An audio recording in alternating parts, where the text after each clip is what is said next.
kind of come together. Some people get angry when they're afraid because it's their way to feel like they don't have to be powerless or they don't have to be, subject to whatever that is. And so sometimes people get angry because they're scared inside. So there are certainly things that are cover-up. Anger can be a cover-up, but it can also be a genuine emotion of itself. Forgetting is not necessary, I think, or even possible in order to forgive. I think God forgets. And thank you so much for the beautiful message about God puts our sins into the depths of the sea, right? And God has the power to forget. I don't know that we have that power. I mean, I don't know that immediately when Corrie ten Boom shook this man's hand that she forgot about everything that happened or that he did. I don't think so. Maybe God can bring us to that idea of forgetting eventually, but I don't even know that God asks us to do that. I think God does that. And maybe God can bring us there, but usually we remember. Forgiveness is a natural resolution of the grief process. When we've been hurt, we grieve. That's part of what we do. We talked about grief on Tuesday. And so if you think about the grief, it's kind of part of that. Grief is a part of being hurt by someone deeply. And sometimes grief and forgiveness is a process that goes along together. And when we get to the end, we can have both. I want to read you a story.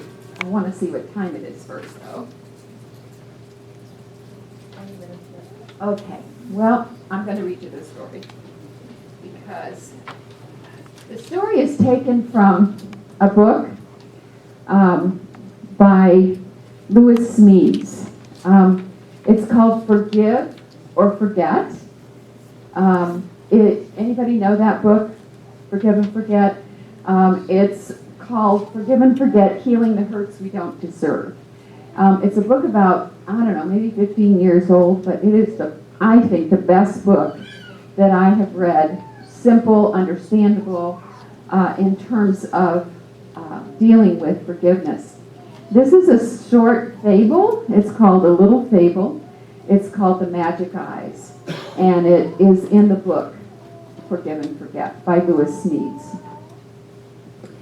In the village of Faken, in innermost Friesland, there lived a long, thin baker named Fauk, a righteous man with a long, thin chin and a long, thin nose.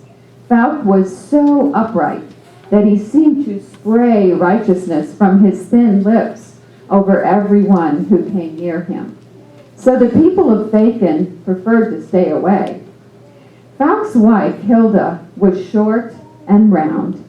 Her arms were round, her bosom was round, her rump was round. Hilda did not keep people at bay with her righteousness. Her soft roundness seemed to invite them to come close to her in order to share the warm cheer of her open heart. Hilda respected her righteous husband and loved him too, as much as he allowed her, but her heart ached for something more from him than his worthy righteousness. And there, in the bed of her need, lay the seed of sadness. One morning, having worked since dawn to knead his bread for the ovens, Fauk came home and found a stranger in his bedroom, lying on Hilda's round bosom. Hilda's adultery soon became the talk of the tavern, the scandal of the Faken congregation. Everyone assumed that Fauk would cast Hilda out of his house, so righteous was he. But he surprised everyone by keeping Hilda as his wife, saying he forgave her as the good book said he should. In his heart of hearts, however, Fauk could not forgive Hilda for bringing shame to his name. Whenever he thought about her, his feelings toward her were angry and hard. He despised her as if she were a common whore, And when it came right down to it, he hated her for betraying him after he had been such a good and faithful husband to her. He only pretended to forgive Hilda, and so he could punish her with his righteous mercy. But Fouque's fakery did not sit well in heaven. So each time that Fouque would feel his secret hate toward Hilda, an angel came to him and dropped a small pebble, hardly the size of a shirt button, into Fouque's heart.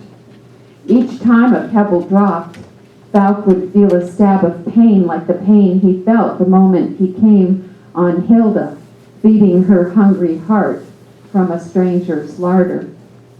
Thus he hated her the more. His hate brought him pain, and his pain made him hate. The pebbles multiplied, and Fouque's heart grew very heavy with the weight of them, so heavy that the top half of his body bent forward, so far that he had to strain his neck upward in order to see straight ahead. Weary with hurt, Fouque began to wish he were dead. The angel who dropped the pebbles into his heart came to Fouque one night and told him how he could be healed of his hurt. There was a remedy, he said, for only one remedy for the hurt of a wounded heart. Fouque would need the miracle of magic eyes. He would need eyes that could look back to the beginning of his hurt and see his Hilda not as a wife who betrayed him, but as a weak woman who needed him. Only a new way of looking at things through the magic eyes could heal the hurt flowing from the wounds of yesterday. Fouque protested. Nothing can change the past, he said. Hilda is guilty, a fact that not even an angel can change. Yes, poor hurting man, you are right, the angel said. You cannot change the past. You can only heal the hurt that comes to you from the past. And you can heal it only with the vision of the magic eyes. And how do I get your magic eyes? Pouted Fouque. Only ask, desiring as you ask, and they will be given you. And each time you see Hilda through your new eyes, one pebble will be lifted from your aching heart. Fouque could not have asked at once. He had grown to love his hatred. But the pain of his heart finally drove him to want and to ask for the magic eyes that the angel had promised. And so he asked, and the angel gave. Soon Hilda began to change in front of Fouque's eyes, wonderfully and mysteriously. He began to see her as a needy woman who loved him, instead of a wicked woman who betrayed him. The angel kept his promise. He lifted the pebbles from Fouque's heart one by one, though it took a long time to take them all away. Fouque gradually felt his heart grow lighter. He began to walk straight again, and somehow his nose and his chin seemed less thin and sharp than before. He invited Hilda to come into his heart again, and she came, and together they began again a journey into their second season of humble joy. I'm happy it ended that way, aren't you? You know, they talked about the magic eyes, and of course, magic, you know, miraculous eyes, whatever we want to call it. We might use a different word for it. But it is true that when we look at forgiveness, we have to learn to see the person that we are angry at differently, that we have unforgiveness for. And the stages of forgiveness that Lewis Smedes talks about in his book that we have here. The first stage and second stage actually go back and forth. In other words, sometimes we feel the second stage first, sometimes the the first one, but this idea of hurting and hating. And I know as Christians we think, well, we shouldn't hate. We should never hate. But we can certainly hate the thing that was done. Yes? We can hate the thing that was done. That is certainly true. And unless we actually see the depths of the hurt that we have, we will not move toward forgiveness. And that's why it's important. Otherwise, we stay stuck in that pseudo-forgiveness, but we don't have freedom from that. We haven't really worked it through. And then comes the healing. This is the part about the magic eyes. And then reconciliation. So let's talk about these. Claim the hurt. Feel the pain and anger of what was done. Feel the victimization, the anger, the blame. Let's not have one-up forgiveness. Now, Falk in the story, he was doing one-up forgiveness, right? He said he forgave her, but actually he was getting sweet, saintly revenge, right? He was making her pay, even though he said he forgave her, but he certainly didn't. And one-way forgiveness, in other words, we can forgive without having the other person do anything, actually, and that's important to know. Denying hurt, disconnecting from feelings, and squelching emotions is not forgiveness. So just kind of pretending it didn't happen is not forgiveness. Hurting and hating must be felt if forgiveness is going to be genuine. And then healing. I see the other person's value and worth. I begin to see the other person's woundedness. What did he begin to see about Hilda? Yes. That it was out of her love for him and out of her heart for him and out of her woundedness about how he was with her to some degree, that this particular thing happened. So he saw that. This often happens for adult children who have had abuse in their families. They begin to see their parents not as these kind of archetypal figures, bigger than life, etc., but they're wounded human beings, and many times have their own woundedness from their own childhood that caused them to behave in some of the ways that they did. I move beyond blame and I look at any part I have in the experience. Sometimes our part in the experience is we just let something go on instead of stopping it, right? As adults, sometimes that's our part. As adults, we just let something go on, and instead of saying, no, that's enough, And so we have to look at that, how we maybe have allowed that. Yes, Juanita. What if you had no part in the experience? And that's certainly true of children who have been abused. They have no part.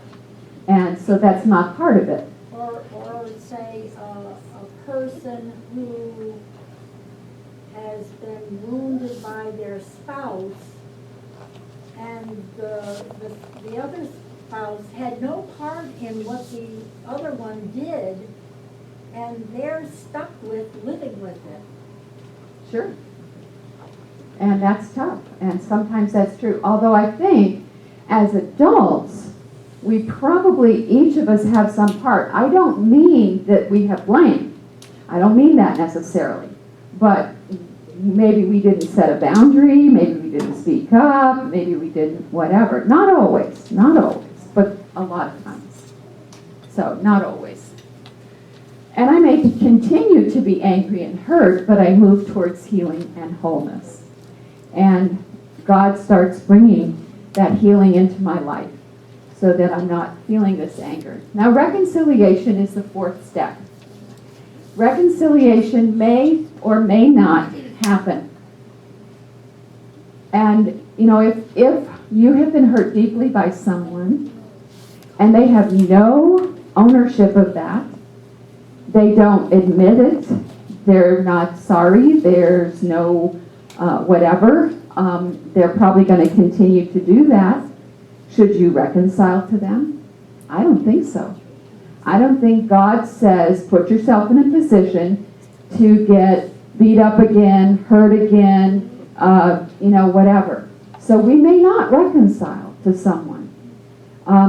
If we can, if that's God's choice for us, and we really realize that, and they've done some work, and we can reconcile, that's fine. But reconciliation is not always something that is going to happen. A person needs to truly understand what they did to hurt you if you're going to reconcile with them. Because what's going to happen? Are they going to do the same thing again? Most likely. If there's no awareness on their part, if there's no acknowledgement on their part, then they're going to do the same thing. And then if you get hurt again, that's one of the things you'll have to look at is what your part is, because you put yourself in a position again to be hurt by them, right? And that's what I'm talking about when I talk about that. Okay, so they must be truthful with the feelings. You must be truthful with the feelings you have felt. They must be truthful in listening to you. They ought to be truthful about your future together. So there ought to be some kind of, I'm not saying there's ever a guarantee, but at least if someone acknowledges it, if someone gets it, if they affirm that they did hurt you, that they are sorry, that they're wanting to work on it, then maybe we can reconcile. And maybe that takes a little time to build that trust that we need to have with them. So guidelines for better relationships. Keep current. One of the best ways to keep from having resentment is to stay current with your feelings, which means if you are in an intimate relationship and something comes up, now you might want to choose the time you talk about it. You might want to set it up, but take care of it. I will say that that's probably one of the biggest things in the relationship between my husband and I, is that if something comes up, we immediately deal with it there, and you take care of it. Very powerful. Let go of expectations, especially unrealistic ones. If you have been hurt deeply by someone, and maybe you even talk to them and whatever, but they don't really acknowledge it and they don't do something about it, it's an unrealistic expectation to expect them to be different. That's unrealistic.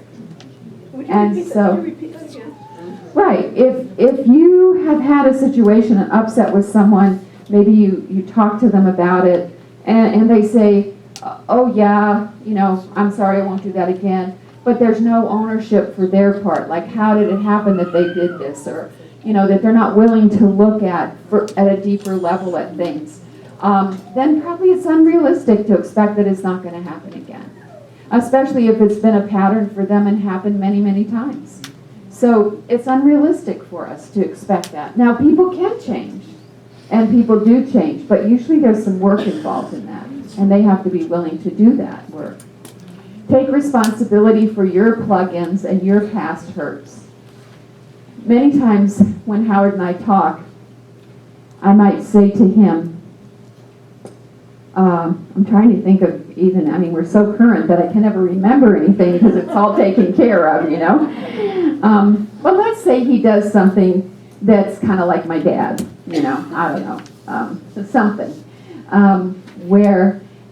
So I need to take responsibility for that, right? I need to say, honey, when you did that, I was really hurt. And I was hurt because that just reminds me of what my dad used to do. And maybe you didn't mean it in the same way, but wow, that really hurt me. And I'd really like you not to do that. Now, he may or may not do that again, but at least I've been current. And by the way, those are 4 phrases. They're not on your sheet, but I can give them to you really quick here because it's a very, what do I call it? A responsible way to communicate. So it's when you, ... I feel, ...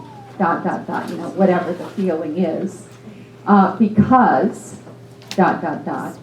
and I'd like, ... You get it? Yeah. When you, I feel, because, and I'd like. Now, I can say that to him in a very accusing way. And when you do that, I feel this way because you're just, rude and, that's not what we're talking about. We're talking about ownership here of my own woundedness and being able to share that. deal with your anger. And if you are somebody who is, one of the things that I had to realize is that I had this chronic underlying anger. And I had to deal with past my childhood and the hurts from my childhood in order to get rid of that underlying anger. And I don't have that now. But I did for a lot of years until I dealt with it. And learned to forgive. Get rid of all bitterness, rage, anger, harsh words, and slander, as well as all types of evil behavior. Instead, be kind to each other, tender-hearted, forgiving one another, just as God, through Christ, has forgiven you. That's such a beautiful text. And I pray that for you. I pray that your life will be clear and current and sweet, and that all the grudges and the huff will be gone, and that you will be able to have an open heart. Something else you can do, which I didn't talk about, but something else you can do. Somebody said, what about if they're dead? What do you do? My parents were both dead when I did my work with them. I did a lot of letter writing, more than once, writing them a letter. Sometimes talking to an empty chair in my therapist's office, as if I was talking. One time, this was probably the last thing I did on the anger with my father. My father was a career man in the Army, and he was a tough guy, a good guy in many ways, but a tough guy. And I had his Army jacket.